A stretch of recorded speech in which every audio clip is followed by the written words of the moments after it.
Pau, un dels grans protagonistes del llibre dels Fets, havia començat perseguint i matant els cristians. Però quan va conèixer Jesús de debò, es va convertir en un dels seus millors servents. Va predicar per molts indrets de la Mediterrània. Va fundar esglésies, va reconèixer els seus líders i va animar el poble de Déu a viure depenent de l'Esperit Sant. Les cartes de Pau són uns escrits molt importants dins del Nou Testament.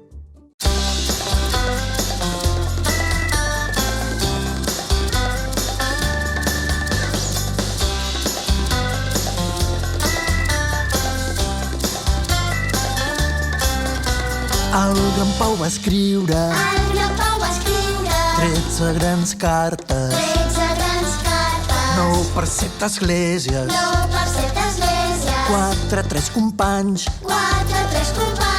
totes importants. Carta als romans,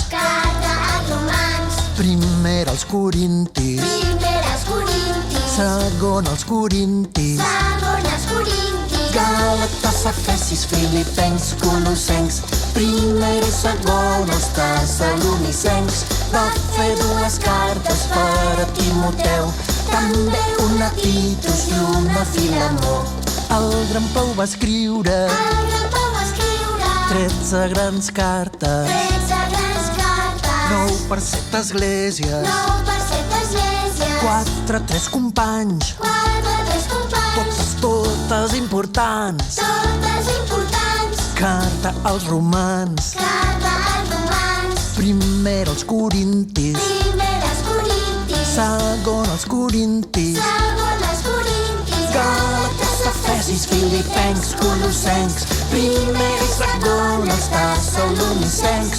Va fer 2 cartes per a Timoteu, també una a Titus i una a Filemó.